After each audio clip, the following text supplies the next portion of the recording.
Mudança climática e mundo se ameaça para desenvolvimento sustentável, crescimento econômico e segurança humana.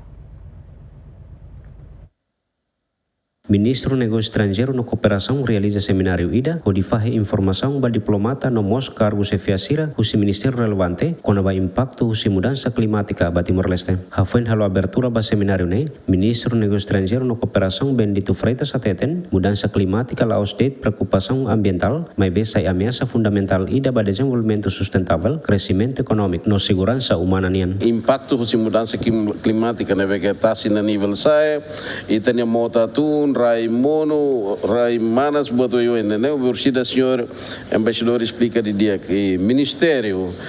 sente que importante teve para diplomata sira atu haklean dia klitan conhecimento também macorren embaixador ada né partilha o diplomata sira com a necessidade e importância ba assunto de preocupação global para a humanidade, para mudanças climáticas, alterações climáticas, deve que estar em loro nita sentido ne. E nemanas mos makas, dalam rumah tasini a nível mosai, ahimos han raya fatim balu mota tuun so posasano iwen, também né mas ita bot ser o encontro embaixador entrevista embaixador Adão. Atau bela hatena dia kliu técnico liu ta no entanto Embaixador Timor-Leste ba assunto mudança climática Adão Soares Barbosa hateten causa husi mudança climática no mundo inclui Timor-Leste mas husi fator humano nian causa husi mudança climática orsia se explica mas causa lolos maka atividade humana dan maka hasa kari emissão li husi atividade por exemplo indústria fábrica bobosirne kari transporte sira transporte ne maka Timor transporte mas la linha nomor la nessa ho países desenvolvidos sira nomos kari atividade agrícola dan maka involve ona teknologi as involve ona adubus ne maka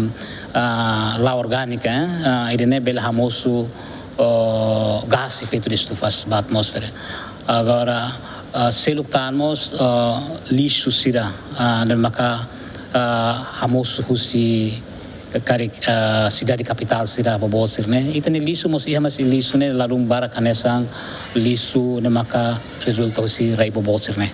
buat sir ne maka hamos gas efeito estufa sira. Embaixador Nemos halo apresentação ida sobre impacto mudança climática em Timor-Leste no posição Timor-Leste nian ba negosiação mudança climática baseada ba Convenção Quadro Nações Unidas nian ba mudança climática no benefício nebe Timor-Leste hetan. Ia conferência COP tolnulu ia Belém Brasil no Assembleia Geral Nações Unidas badalah valnulu ia fulan setembro tinane se colher makas com a questão mudança climática nebe acontece ia mundo. Agostinho da Costa, GMN.